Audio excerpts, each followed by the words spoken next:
Hola de nuevo, vamos a mirar ahora la cápsula número 5 en lo que tiene que ver con lo que son técnicas de inclusión y diversidad laboral. Este curso básicamente viene a ser como una alfabetización con respecto a lo que es la inclusión. ¿Qué quiere decir eso? Vienen a ser los conocimientos mínimos para que dentro de una organización este proceso se ejecute. Y para eso lo que vamos a realizar inmediatamente es generar un glosario, una revisión de los conceptos centrales de lo que es la ley de inclusión. Partimos por el primero, que es acceso universal. Es un principio que busca garantizar que todas las personas, independientemente de sus capacidades, puedan acceder de forma autónoma, segura a espacios físicos, servicios, productos y entornos digitales. En el ámbito laboral implica eliminar barreras en infraestructura, información y comunicación, promoviendo condiciones equitativas para el desempeño de cualquier trabajador o trabajadora. Por lo tanto, ¿qué es el acceso universal? Es permitir que cualquier persona pueda acceder a distintas cosas dentro de la organización. Existe un componente en este ámbito que es con respecto a la infraestructura. Vamos a poner un ejemplo. Pensemos en un taburete alto, ¿ya? Que vendría a ser una silla alta con un mesón alto para poder sentarse.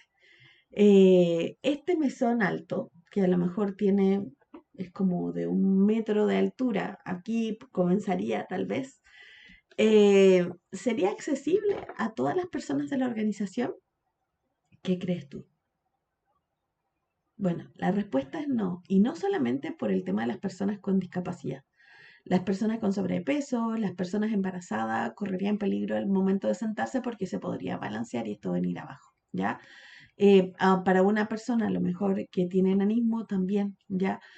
Para una persona que a lo mejor tiene una discapacidad motora también. Entonces, esas sillas no cumplen con los estándares de acceso universal porque no todas las personas van a ser capaces de utilizarlas.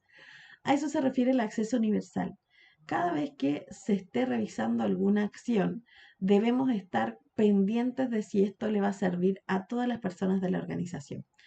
Si, por ejemplo, en tu organización efectivamente existen este tipo de taburetes, asegúrate de verificar si existen también mesas y sillas que sean de accesibilidad universal, es decir, que cualquier persona las pueda utilizar. Cabe bien una silla de ruedas en ese espacio, va a topar con algún pilar, etcétera. Pensemos también, por ejemplo, en las manillas, ¿ya? Las manillas de una puerta, las manillas roscas, para una persona que a lo mejor tiene una discapacidad física, ¿ya? Podrían generar algún problema, porque no puede que no puedan realizar esto, por lo mismo que una manilla universal son las que son de palanca, ¿ya? Esas puede utilizarlas cualquier persona. Otro tema podría ser el peso de una puerta. Si la puerta es muy pesada, pensemos en que no solamente existen algún tipo de discapacidades visibles, también existen discapacidades viscerales, que son la discapacidad que no se ve. Y puede que alguna persona no tenga fuerza suficiente para hacer esto, no pueda tomar ni siquiera a lo mejor unos cuchillos o un tenedor pesado. Imagínate una puerta tener que moverla. Entonces, ¿qué implica acceso universal? Implica a lo mejor que si ya la empresa tiene unas puertas que son pesadas, mantenerlas abiertas para que la persona pueda realizar el proceso de transitar por ahí sin necesidad de ayuda. El acceso universal es el acceso en el cual una persona sin ayuda puede realizar distintas acciones. Por ejemplo, en esta micro lo que ocurre es que automáticamente se baja esta rampa y la persona puede acceder, sin necesidad de que otro la esté ayudando a poder subir a esta micro. Ahora, los accesos universales no solamente están asociados a lo que tiene que ver como con acceso físico, ya asociados a infraestructura, sino que también tenemos que pensar en otro tipo de accesos, por ejemplo, un acceso a la comunicación. Eh, Observa, por ejemplo, a esta presentación. El contraste es un contraste que es adecuado, ¿ya? Se verifica acá la letra que es más o menos grande, que no tiene tantas vueltitas, no es cursiva, de partida la letra cursiva es idealmente tratar de eliminarla. Fíjate además que toda se encuentra alineada a la izquierda, que no se encuentra justificadas cuando nosotros ponemos para que quede derechito el texto hacia abajo, y eso implica de que se ponen eh, más espacios entre cada una de las letras. ¿Por qué nosotros la ocupamos así? Porque efectivamente esto es algo que tiene acceso universal. Para una persona que tiene discapacidad visual, va a poder acceder a esta información con un lector de pantalla que va a ser capaz de identificar lo que aparece acá, ¿ya? Sin problema. Pero cuando existe un espaciado justificado, los espacios grandes los va a tomar como pausa y va a ser difícil para la persona generar una comprensión de lo que el lector de pantalla le está indicando, ¿ya? Adicionalmente, en el tema de las fotografías, idealmente todas las fotografías que se incluyen en publicaciones deben ir con una pequeña descripción para las personas con discapacidad visual. Por ejemplo, fotografía con una persona en silla de ruedas subiendo por una rampa en un bus. Y con esa, la persona que no, que tiene una discapacidad visual va a poder de todas formas hacerse una idea de toda la diapositiva completa. Y aquí tenemos, por tanto, algunos ajustes que debemos realizar a nuestras presentaciones. El contraste es otro punto muy importante. Si nosotros ponemos una información dentro de una lámina que tiene un color y tiene otro color encima para las letras, pero no tiene un contraste adecuado, no se alcanza a entender. Nosotros, por ejemplo, acá utilizamos algunas láminas en las cuales ponemos uno de estos colores, ¿ya? Que son colores oscuros. Por lo tanto, la letra la ponemos en ese caso blanca. ¿Para qué? Para que de esta forma contraste adecuadamente y la persona pueda ver lo que está ahí. Piensa en los diarios murales de tu organización. Los diarios murales también contemplan fotografía, contemplan información. Esta información es accesible a todos por el lugar donde está ubicada, está muy alta, a lo mejor no van a poder acceder personas que estén en silla de ruedas o que tengan enanismo, o tal vez, por ejemplo, están muy pequeñas las letras o no están adecuados los contrastes. Todas las cosas que hay dentro de una organización debe tener accesibilidad universal. Cada persona debe tener acceso a esto. Y otro punto de accesibilidad universal es, por ejemplo, las actividades. Se me ocurre realizar una competencia que es una carrera para el 18 de septiembre. Bueno, todos van a poder participar en una carrera, tal vez no. Y en ese caso debo generar a lo mejor una adecuación con respecto a la carrera o generar a lo mejor otro tipo de actividad que sí sea accesible para todos, ¿ya? Em, o en la fiesta de final de año, el local que estoy arrendando tiene rampas, tiene baños para personas con discapacidad. Todas esas cosas nosotros debemos pensarlas siempre. Cada situación, actividad, el lugar, los materiales de capacitación, todo debe tener un acceso para todas las personas. Eso es acceso universal. Segundo concepto, vamos ahora con lo que es diseño universal. ¿Es distinto al acceso universal? Sí. El acceso es que cada persona tenga acceso a distintas cosas, como vimos que, por ejemplo, a nivel de infraestructura, a nivel de comunicaciones, etcétera. Ponemos un ejemplo, no sé, en el supermercado, cuando tienen la maquinita para poder pagar, la tienen súper alta, entonces no está pensada en que sea accesible para todos, ¿ya? Entonces tiene que ver con el acceso. Pero ¿qué es el diseño? El diseño es cuando las cosas desde un inicio se piensan con acceso universal. Es distinto hacer un ajuste a diseñar algo desde el comienzo para que sea accesible a todos. Por lo tanto, el diseño es una estrategia que considera desde el inicio las necesidades de todas las personas, incluyendo aquellas con discapacidad. O sea, está en este caso pensada en personas de distintos tamaños, de distintos pesos, pasando por distintas etapas de la vida, niños, ancianos, etcétera, pasando también por etapas, no sé, como el embarazo, por ejemplo. Y a partir de eso digo, bueno, queremos hacer que todas las personas puedan tener acceso a esto. Entonces, si lo aplicamos en el entorno laboral, implica que los procesos, las herramientas, espacios y tecnologías estén pensadas desde un inicio para ser utilizadas sin necesidad de adaptaciones posteriores. Por ejemplo, estoy diseñando una capacitación e inmediatamente digo, bueno, para que esta capacitación sea accesible a todos, ¿cuáles son las actividades que voy a realizar? ¿Ya? ¿Cuál es la tipografía que voy a utilizar? El contraste, las imágenes. Desde un inicio genero el diseño. Y nos vamos a ir a un ejemplo. Por ejemplo, pensemos en lo que es el Metro de Santiago. El Metro de Santiago, la línea 1, que fue creada como por los años 70, es una línea que no tiene un diseño universal, ¿ya? Por lo tanto, todos los espacios tienen escaleras, cuenta con pocas, ¿cómo se llama?, lugares en los cuales existe ascensor. Por lo tanto, lo que se tuvo que hacer para poder generar que sea universal fue añadirle cosas a algo que no estaba pensado en un inicio para todo el mundo. Estaba pensado, entre comillas, entre la gente normal, sin entender de que existe una tremenda diversidad de personas que van a estar utilizando el metro. Van a estar niños, van a estar ancianos, adolescentes, personas embarazadas, personas con discapacidad y por lo tanto todos iban a necesitar algunos pequeños ajustes para poder acceder a esto, ¿ya? Entonces, por ejemplo, imagina unas escaleras de 1 metro que están muy en el subterráneo para una persona anciana. No tienen un diseño universal porque a lo mejor le va a costar subir las escaleras. Entonces, ¿qué se hizo?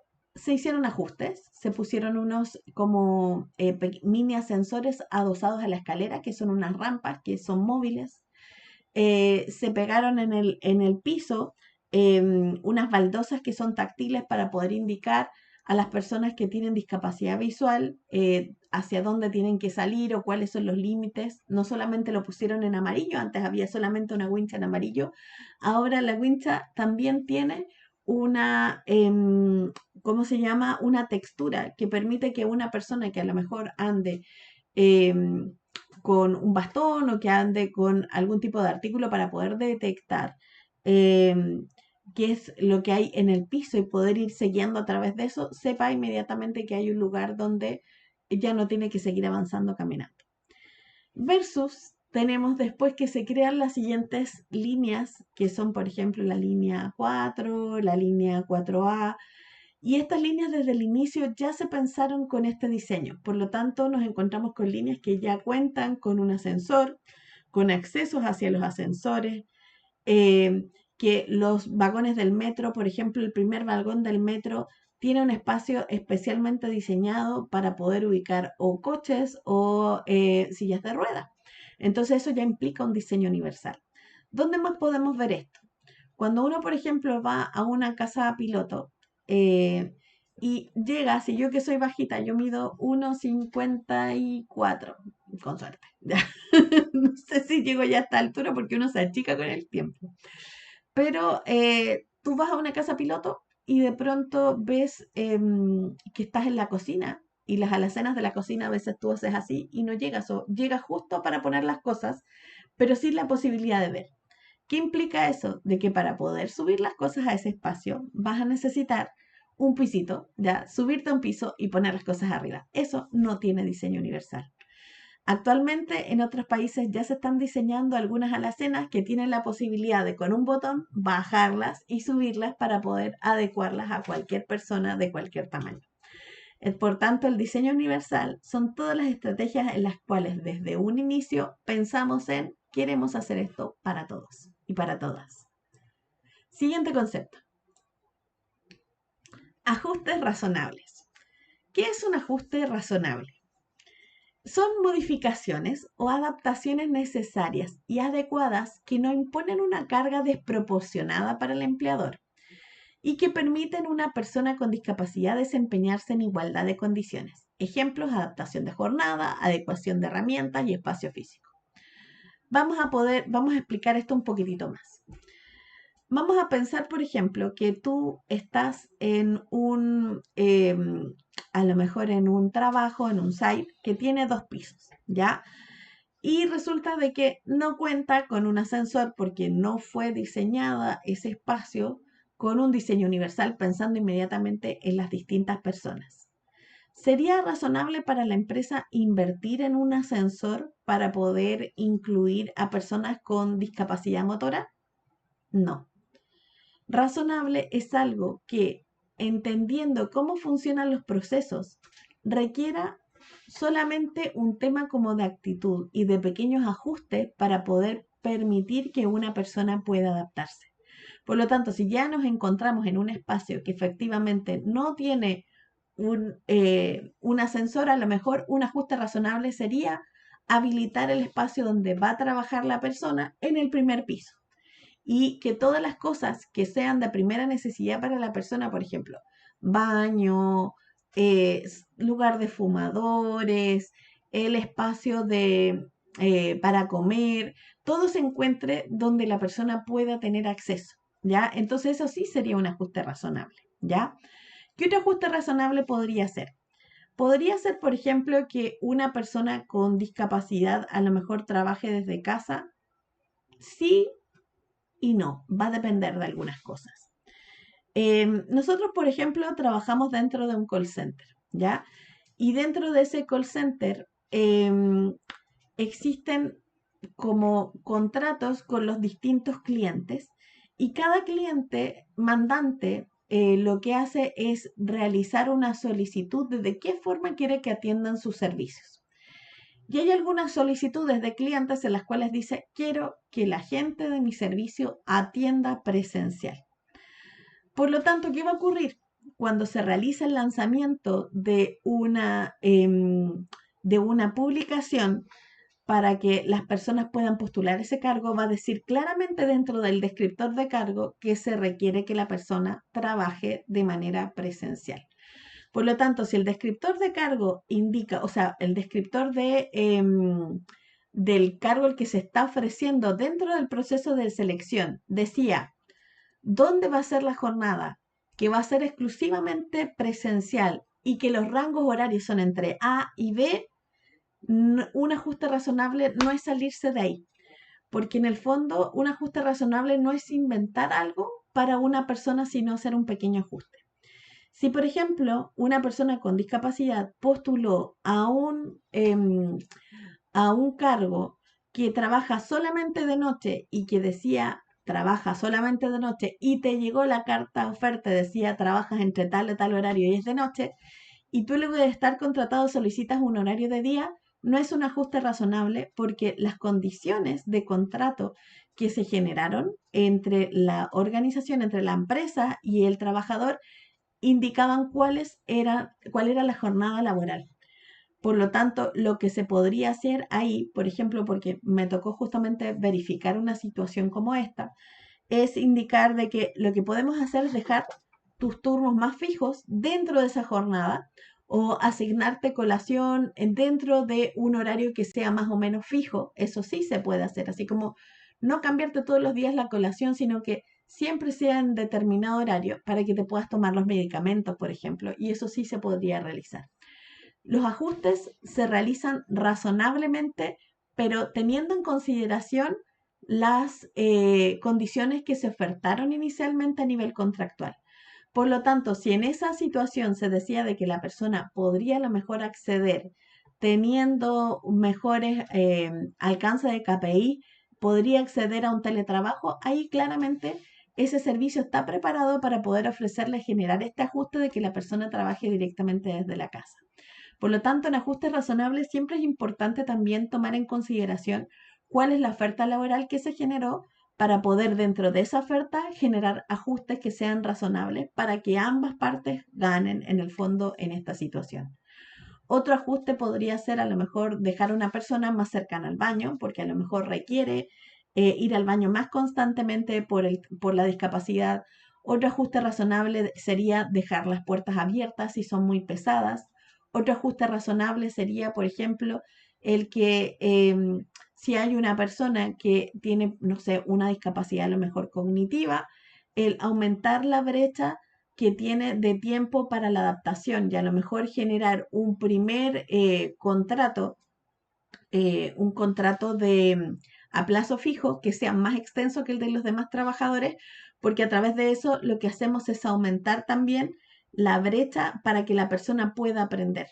Eso podría ser, también ser un ajuste razonable. Por lo tanto, volvemos a lo mismo. ¿Qué es ajuste? ¿Qué no es ajuste? O es un ajuste en el cual la empresa puede realizar determinadas adaptaciones que no sean desproporcionadas o una carga desproporcionada para esta persona. Por ejemplo, otro ajuste podría ser: voy a asignarte también un mentor para que estés acompañado, te voy a ir con una persona que esté cumpliendo tu función y esta persona va a seguir haciendo tus tareas, pero tú vas a poder recurrir directamente a ella en caso de preguntas para que no te sientas abandonado en esta situación. Eso también es otro ajuste razonable.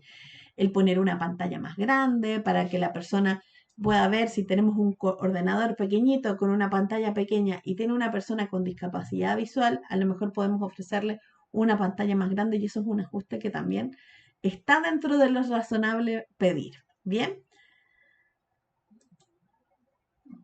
Barreras invisibles. Esto ya lo estuvimos viendo en el último, en la cápsula anterior. Y las barreras invisibles nos hablan de todos los obstáculos que son principalmente actitudinales, culturales o comunicacionales que se encuentran dentro de una organización y que van a dificultar la participación plena de personas con discapacidad. Por ejemplo, ahí podría haber un sesgo, un tema de a lo mejor un juicio de valor: no, es que a la persona le va a costar, que va a ser más difícil, de que nos vamos a tener que ajustar todos. Todas esas cosas son barreras invisibles, ¿ya? Em, y lo que va a generar básicamente es que todo esto que viene a ser prejuicios, desconocimiento, falta de sensibilización en los equipos de trabajo, hagan que esa persona no se sienta acogida, no se sienta parte del trabajo y finalmente termine yéndose o termine sintiéndose discriminada. Y es por esa razón que temas como esto que estamos haciendo ahora, que es una capacitación de una cápsula, que es una alfabetización, porque a lo mejor a través de esto no voy a lograr ser la persona que coordine todo esto con todos los conocimientos que se requiere para esto, pero sí me voy a sentir mucho más preparado, preparada para saber de qué forma me puedo conectar con una persona con discapacidad al momento de llegar a la organización. Empleo con apoyo. Ya lo estuvimos mirando. Bueno, creo que no lo habíamos visto, así que vamos a explicar un poquitito. Cuando comenzó el tema de mirar desde una visión de derechos a las personas con discapacidad, porque en algún momento no fue así. En algún momento se les satanizó un poco, se veía que las personas eran casi un castigo divino el que tuvieran una discapacidad. Después se les miró con un paradigma médico. Desde ese paradigma se sentía de que, o sea, se indicaba de que la persona con discapacidad era menos válida que una persona sin discapacidad. Y cuando empieza todo este tema de que existen marchas y distintas cosas en las cuales las personas con discapacidad comienzan a hablar acerca de sus derechos, a tomar decisiones, a participar activamente en temas públicos, y también a que cuando se generara una norma, una ley, ellos pudieran participar con su propia visión de lo que es su vida, que eso es el lema: nada sobre nosotros sin nosotros. Partieron entonces distintas formas en las cuales decíamos cómo podemos hacer que las personas con discapacidad se integren, ¿ya? Y justamente este empleo con apoyo surge en Estados Unidos y también en Canadá como una estrategia para recibir un montón de personas que llegaron con discapacidad de la guerra, que por lo tanto tuvieron que incluir dentro de su fuerza laboral un montón de personas que habían generado discapacidades a nivel emocional, a nivel mental, a nivel físico, y que necesitaban integrarla entonces a la fuerza laboral. Entonces estuvieron pensando cómo lo hacemos. Y tal como aparecen ahí dentro de la foto, que es casi un chiste, donde está la otra persona casi abrazando a la que está adelante para poder ayudarle, más o menos el empleo con apoyo es eso, ¿ya? Es un modelo de inclusión laboral que brinda acompañamiento personalizado a personas con discapacidad para su ingreso, adaptación y permanencia en un puesto de trabajo.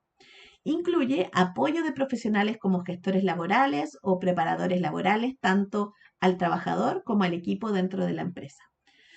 Por lo tanto, el empleo con apoyo lo que hace es contemplar lo siguiente. Vamos a poner a la persona con discapacidad, vamos a seleccionarla y se basa en las siguientes acciones, como llega una persona con discapacidad a una entrevista laboral y yo todavía no sé qué le voy a ofrecer, no tengo un cargo como pensado en ella, entonces digo, bueno, a ver, cuéntame, ¿qué sabes hacer tú? ¿Qué te gustaría hacer? ¿Cómo te gustaría que te incluyéramos? Y es casi como crear un puesto de trabajo para una persona con discapacidad. Y en ese aspecto lo que ocurre es que la persona ingresa y se le asigna inmediatamente un tutor que la va a estar acompañando durante un periodo más o menos largo, continuamente, como aparece acá, y que básicamente dos trabajadores van a estar haciendo una cosa. Entonces, ¿qué ocurre? Esto para muchas empresas que son más pequeñas es algo que es inviable, ¿ya? Porque en el fondo no podemos inventar un cargo para una persona independiente de qué persona sea, ¿ya? Sino que lo que necesitamos hacer es básicamente verificar de qué forma, cuáles son los cargos que tenemos vigentes y qué acciones podemos realizar dentro para permitir que esta persona se adapte. Entonces nos vamos a mirar el segundo tipo de modelo, ya que creo que no lo puse acá. Déjenme ver un instante. Si no lo puse, lo vamos a decir nomás. Tarán, tarán. Ahí está, el empleo por competencias, ¿ya? ¿Y el empleo por competencias qué es? Es una estrategia distinta donde básicamente la gestión de las personas se basa en identificar, desarrollar, valorar las competencias, conocimientos, habilidades, actitudes requeridas para un desempeño exitoso más allá del perfil tradicional del cargo. Permite valorar el potencial de personas con discapacidad más allá de títulos formales o experiencia previa. Vamos a desarrollar esto ahora. ¿Qué es el empleo por competencias? Cuando una persona realiza la aplicación a un cargo, lo que debe hacer el equipo de selección de personal es identificar cuáles son las competencias que debe tener ese cargo. Por ejemplo, pensemos en un ejecutivo de atención al cliente, en un RAC. Necesita tener habilidades comunicacionales, ¿cierto? Ya porque va a estar hablando con una persona. Necesita adicionalmente tener alfabetización digital, va a tener que estar digitando, ingresando información dentro de sistemas. Necesita tener capacidad de trabajo en equipo, ¿cierto? Entonces, cada una de esas es una competencia. Por lo tanto, cada una de las pruebas que se diseña y las preguntas que se diseñan para ese cargo, lo que hacen es valorar si la persona tiene esa competencia y en qué grado la tiene desarrollada. Es decir, tengo a lo mejor habilidades comunicacionales, tengo el tema de alfabetización digital, pero a lo mejor no lo tengo al 100% y voy a necesitar un tiempo para poder ir adaptándolo. Vamos con otra situación.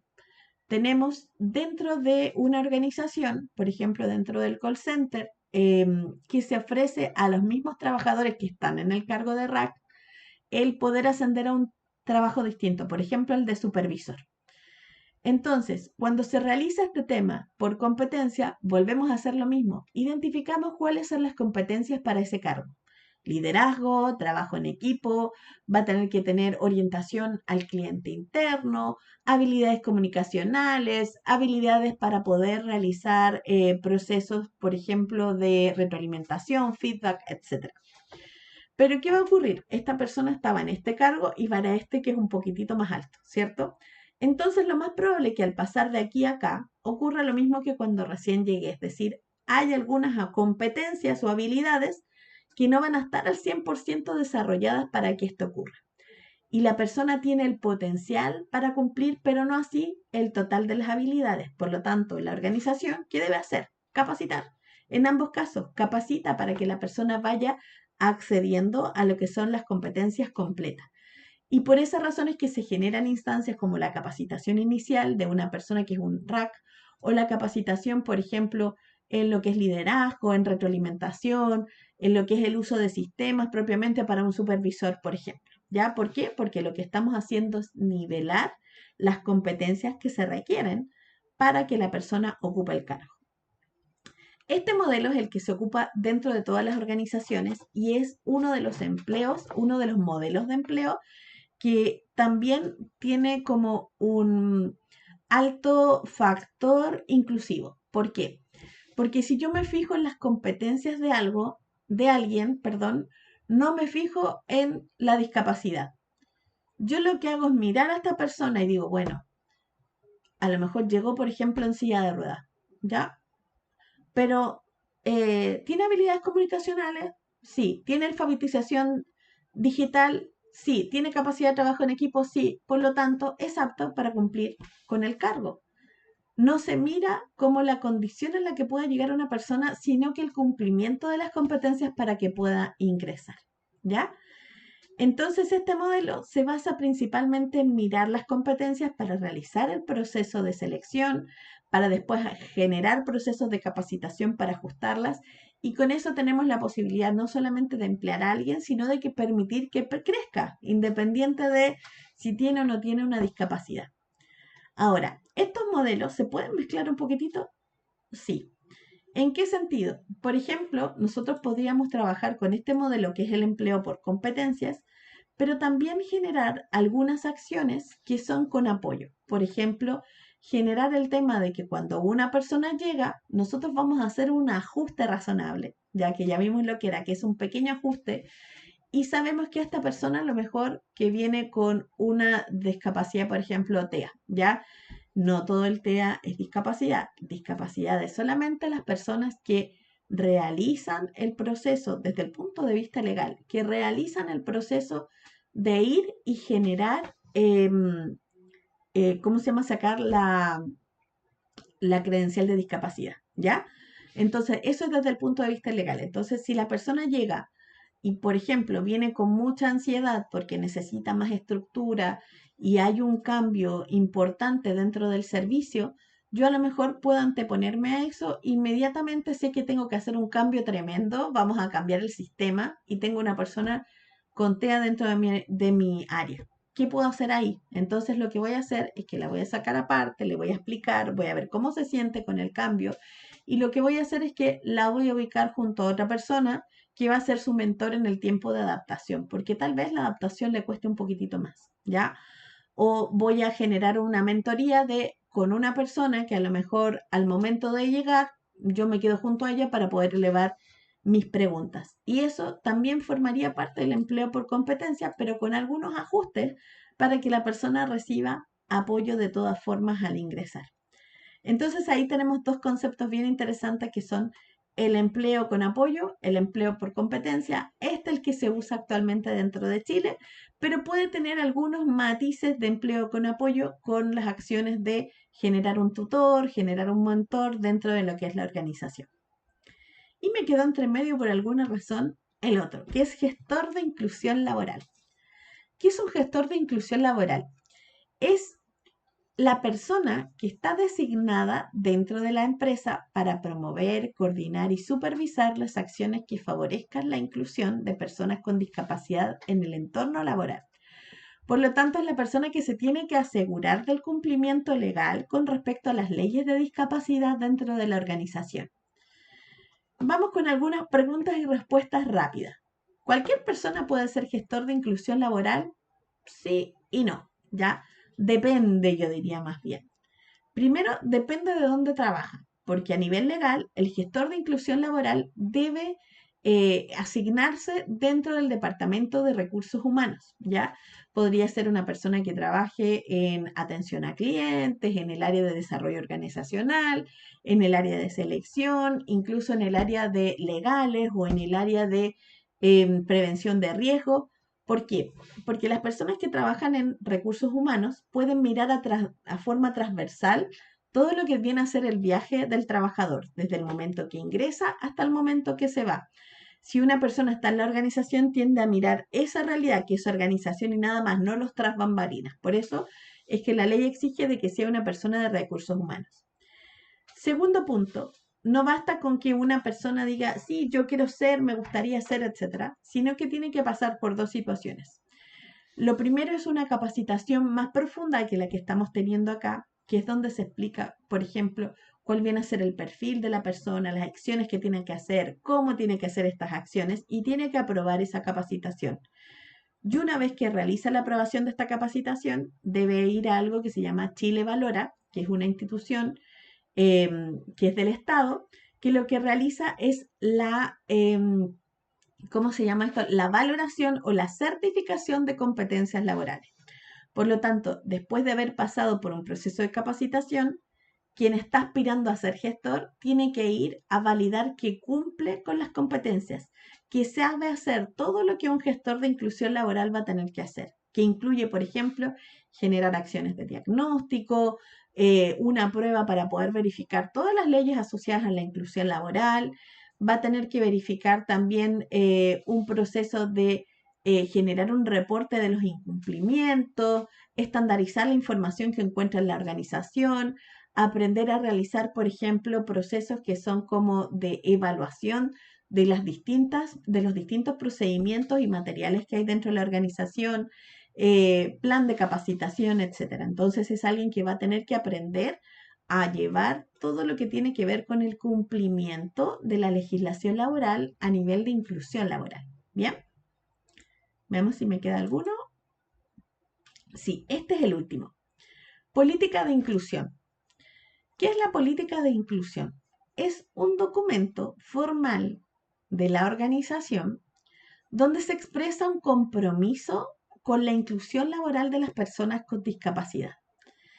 Esta política va a tener objetivos, acciones concretas, responsables y mecanismos de evaluación para asegurar una cultura organizacional inclusiva. Casi siempre las políticas de inclusión incluyen no solamente temas que tengan que ver con inclusión de la discapacidad, sino que se aprovecha de generar como inclusión a nivel de lo que es equidad de género, personas con discapacidad, interculturalidad, generacional y diversidad sexual. Y lo que hace básicamente la organización es que dice, bueno, ¿cuál va a ser la forma en la que vamos a estar mirando esto dentro de la organización?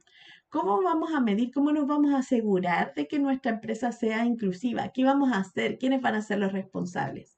Eso es la política de inclusión. Por lo tanto, si tú no la conoces, puedes solicitarla directamente para poder verificar. Tenemos política de inclusión, ¿dónde puedo mirarla para ver de qué se trata? Y con esto estaríamos terminando lo que es el glosario y nos quedaría solamente un módulo para poder finalizar esta capacitación. Un abrazo, nos vemos en la siguiente cápsula de aprendizaje.